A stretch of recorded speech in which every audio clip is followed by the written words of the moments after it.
Salut à tous. Salut à tous et à toutes. Il est tard, mais vous ne le savez pas, parce que c'est la magie de la vidéo. On se fait un petit avis à vif sur un let's play qu'on vient de finir, là, sur The Boogeyman, un jeu d'Antonio Ferrara, premier créateur de Tales Ne pas confondre avec Manuel. Manuel Ferrara. Lui aussi va des endroits très sombres. C'est con. Wow, quel jeu. Pourquoi mais bon, aïe. C'est de la merde, voilà. Pour quel prix alors? Du coup, j'ai envie de tester. C'est un jeu 14 ans et plus. L'autre, Voilà. c'est plutôt 18 ans et plus. Donc on est dans la métaphore.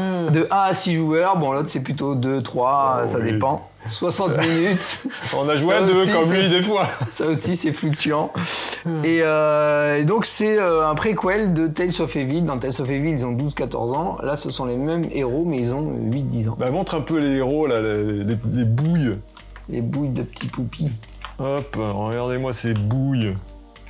Alors moi j'avais celui-là, alors c'est bien, c'est genre, bah, c'est le gros goinfre, donc vraiment la caricature. C'est le bouffi-bouffon de... Donc là il est normal, il y a 3 états, hein, il est effrayé, puis il se met à chialer. Lamentablement. Donc ils sont jeunes, hein, vous voyez, ils ont 8 ans. Et ils ont chacun un rapport au surnaturel, en fait. Moi, par exemple, mon personnage, il est persuadé que le boogeyman existe. Et le tien, il se dit « Oh, ça doit pas être bon à manger, le boogeyman !» Oui, c'est ça, c'est vraiment... Ouais, Il faut que le c'est pire que le wokisme passe cliché, par quoi. là pour pouvoir condamner. J'attendais pas grand-chose, mais j'étais quand même déçu du personnage. C'est un jeu qui se joue beaucoup avec des dés, en fait. Un très, très joli dé avec des... Avec qui? Avec des dés. Tu grattes des dés. Un très joli dé, un peu fantastique. Alors, on ne sait pas si ça, c'est le 1 Luminescent. et ça, c'est le 6 ou si c'est l'inverse. Voilà, nous direz en commentaire. On dira en commentaire ce que c'est. On regarde un peu les petites figoules, donc on voit nos amis petits, les petits enfants. Toutes petites figouzes. Ce sont les mêmes héros que Tales of Evil. On reconnaît la DeLorean, il y a beaucoup de références ciné Oui. 80. Mike, le petit garçon Retour vers le noir futur, qui n'est est pas un film d'horreur, mais bon. qui est dans ça.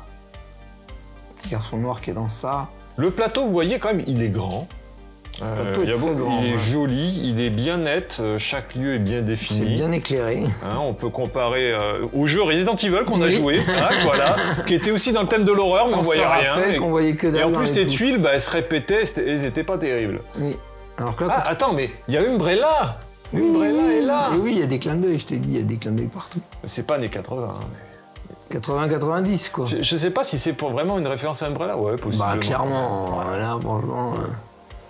Le jeu, c'est vraiment de la fouille surtout. Vous voyez, il y a une petite babysitter. Alors, les grandes mécaniques, c'est que la babysitter va se faire posséder un peu par Boogeyman. Il y a 2 pistes. Vous voyez ici, il y a une piste ici, La la babysitter, avec babysitter. son jeton qui avance. Et par ici le du zéro, Boogeyman. le Et ils vont Boogeyman. avancer selon les déclenchements des cartes. Au moment où ils apparaissent, ce soit babysitter ou Boogeyman, avec les effets associés. Quand, et quand ils se arrivent sur rejoignent, des tuiles avec des cartes, on tire une carte et on sort un événement. voilà, donc il y a différents... Voilà, on arrive ici au niveau 3, ben on va déclencher... Donc là, par une exemple, carte c'est d'effet. extinction des feux, retourner tous les jetons de lumière des salles paires sur leur obscurité. Donc ça, en fait, on peut retourner.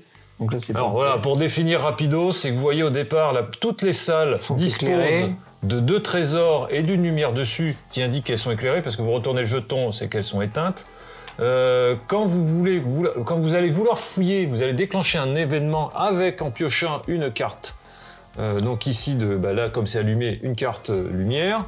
Vous allez résoudre ce qui s'y passe. Donc ici, tout est calme. Reculez d'un cran le compteur de stress, le jeton Boogeyman et le jeton Babysitter. Donc là, c'est bien, c'est bénéfique. Mais tout n'est pas bénéfique. Ça peut faire apparaître le Boogeyman ou la Babysitter.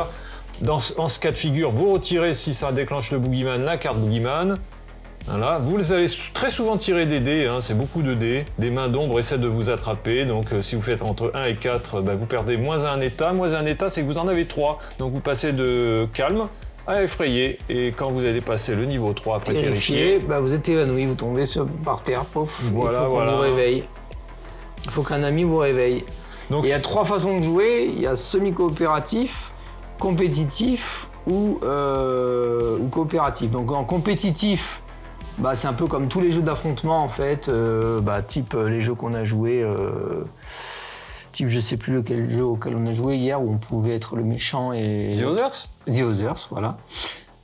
Type The Others, donc là il y en a un qui dirige le boogeyman et qui va choisir les portes où il va pouvoir se placer derrière. Oui, il va apparaître sur... et les révéler petit à petit. Ouais. En coopératif, on est les enfants et on essaye d'échapper au boogeyman. Voilà, les actions, c'est vous vous déplacez, vous allez enclencher, donc révéler une carte lumière pour pouvoir fouiller ensuite, je disais, donc les cartes objets. Quand vous allez prendre une carte objet, vous le révélez derrière. Donc là, par exemple, c'est 3, c'est que vous faites du bruit en fouillant. Donc par exemple, ici, de là où elle la babysitter vous... va se prendre la route la plus proche pour faire 3 cases pour se rapprocher de vous. 3 ici. Vous allez prendre des cartes objets que vous allez, vous voyez, je carte attaque du boogeyman, donc c'est une carte qui n'est pas bénéfique. Il y en a par contre d'autres qui sont mieux. Voilà, vous allez voir ici, ajouter +1 au résultat quand vous utilisez la carte. Vous les gardez dans votre inventaire, il n'y a pas de limite de cartes. Donc le tout, c'est de faire des réserves de cartes et surtout, il faut trouver 3 objets essentiels parmi tous ces objets répartis dans la maison pour déclencher la fin de scénario. La fin de partie. Et donc la version plutôt semi-coopérative, c'est-à-dire qu'on commence en tant qu'enfant et le premier qui est tué par le boogeyman ou par la babysitter devient le boogeyman. Donc il joue à la place de l'automa du jeu. Donc ça change un peu la mécanique de... Décris-nous ton impression, ton expérience de jeu. Moi je kiffe parce que j'ai l'impression d'être dans un film de Spielberg, Poltergeist, Stranger Things, toutes ces influences-là, très, très bien digérées d'ailleurs. Et t'as vraiment l'impression que tu vas te retrouver face à un monstre et tout. Et, tout à l'heure, tu l'as vu, tout à l'heure, j'étais comme ça, j'étais là, puis d'un coup, elle a fait... J'ai fait wow, se calme. Il tremblait, il était là. Oui, mais parce que je me suis pris au jeu, tu vois. Il a changé de pièce, comme le personnage. On l'a écouté avec une musique un peu flippante, là. Oui, j'avais mis une ambiance un peu creepy. Un peu synthwave, années 80, remix de Carpenter, donc oui, on était là-dedans. On était là-dedans, quoi, donc ça a un impact, quoi. Il y a des actions parfois qui sont dans le réel. Donc là, on a dû jouer un moment avec les lumières éteintes, juste une petite lumière d'appoint. C'est rigolo, franchement. Je sais pas lequel est mon préféré entre Boogeyman et Tales of Evil, mais je trouve celui-là moins usine à gaz que Tales of Evil, où il y avait beaucoup de livres dont on est le héros, donc beaucoup de je fais ça, tu fais ça, est-ce qu'on fait ça, il faut décider quelle arborescence choisir dans le... Mais c'était plus en scénario, c'était plus drivé par le scénario qu'on suivait. Oui, mais il y avait beaucoup d'arborescence, de choix qui a entraîné vers un autre. Mais là, c'est plus mécanique. Là, c'est plus mécanique et un peu frayeur, en mode comment gérer le plateau, quoi. Comment arriver... Un peu encore des trucs, un peu des échecs, quoi. Comment se placer pour que... Parce qu'en fait, toutes les portes ne coïncident pas, donc il faut... Oui, alors vous pouvez voir, parce que ici, à un moment, moi-même, j'étais coincé. Il y avait la babysitter qui est arrivée à mon niveau. Guy, lui, il avait trépassé. Moi, ma seule solution, c'était passer par la porte, mais je n'avais aucune carte pour faire quoi que ce soit. Et je suis sorti, j'ai tiré une carte, babysitter, j'ai fait un lancer de dés, -1 état, je suis mort. Voilà, j'avais aucun recours. Et oui, c'est un peu embêtant. Et donc pour voir la configuration de la maison, c'est qu'il y a beaucoup quand même, quand même des cul-de-sac. Vous voyez ici, moi quand je commençais ici dans la chambre, j'ai commencé à fouiller ici, mais vous voyez les murs autour, je suis obligé de faire demi-tour. Je peux pas partir. Et à un moment, tu ne fouillais plus, tu te déplaçais, et j'étais un peu bloqué avec la babysitter qui était ici. Je pouvais pas fouiller sans qu'elle aille sur moi, donc j'étais là, j'ai un peu fouillé là, j'arrivais plus à sortir de cette zone. Et à un moment, je me dis, bon, je suis tout seul, mais je fais quoi? Ici, c'est un cul-de-sac. Moi, je suis parti du 19. Ici, c'est un cul-de-sac, et l'objet qu'il avait laissé là où il est mort, il fallait que je passe par là, mais impossible de se dépêtrer de la babysitter. Donc il y a peut-être des solutions, ça dépend aussi des objets que l'on prend. Lien, donc tu pouvais pas tourner autour de la babysitter. Non, voilà, il n'y avait pas de solution de... C'était le hub, et voilà, le couloir central, mais bloqué. Bloqué. Donc on n'a pas vu le grand final, on ne sait pas trop ce que ça proposait. Il y a un double grand final en fait. Si la babysitter et le monstre se rejoignent, elle est possédée et voilà, et on a perdu. Ou alors, l'autre finale, c'est de trouver les bons endroits et après d'ouvrir la porte où il y a lui, là. de la trouver et de le tuer, Notre ami Boogie. de le vaincre avec Pas faire mise au point. de le vaincre avec les archétypes. Ah, donc c'est regardez un ça. briquet. C'est une bonne bouille de vainqueur. C'est quoi déjà? Un briquet, un téléphone et un briquet, un téléphone et je sais plus quoi. C'est 3 archétypes d'armes entre guillemets. Enfin, À qui tu recommandes le jeu? à tous ceux qui aiment les années 80, 90, qui vont Ouais. s'amuser à chercher toutes les références machin. Jeu d'ambiance. À ceux qui jouent beaucoup à Tales of Evil, parce que c'est la même personne, donc si vous aimez ces mécaniques de Tales of Evil, vous allez retrouver l'ambiance et l'humour, parce que l'humour il y en a beaucoup dans les trucs, de Antonio Ferrara. Là il y a un nouveau d'ailleurs qui arrive sur Kickstarter qui s'appelle Maniac, et qui va mettre en scène des tueurs en série. Donc je sais pas trop dans quel univers il va aller. Je pense que ça va être plus du côté de Scream, du côté de tout ça. Il veut faire quoi? Une trilogie? Ils sont gamins, ils sont adolescents, puis ils sont adultes? Je sais pas si c'est les mêmes personnages par contre, mais effectivement il y a une histoire comme ça avec des jeunes qui se retrouvent en prise avec des tueurs en série. En mode vraiment Scream, souviens-toi l'été dernier et tout ça, donc avec un univers encore plus... J'ai aussi une critique, c'est par rapport au livre de règles. Je trouve les effets de cartes, on peut les voir, la plupart sont quand même sont clairs. Tout est dit hein, sur les cartes, c'est bien, voilà, vous lancez le dé, il se passe ça, très bien.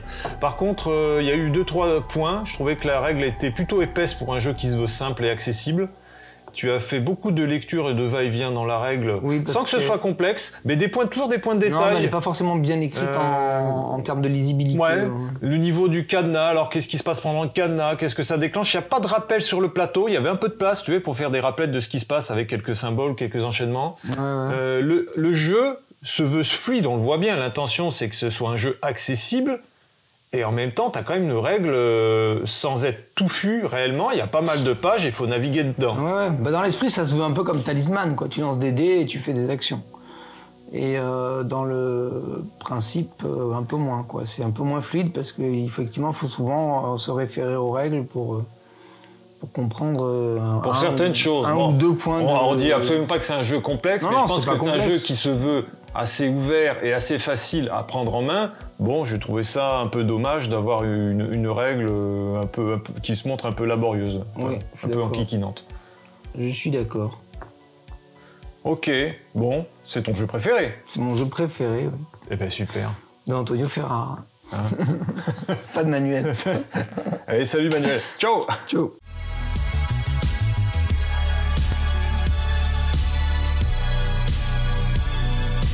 Si vous ne le connaissez pas, n'allez pas sur Google. Mais qui? Manuel Ferrara. D'accord.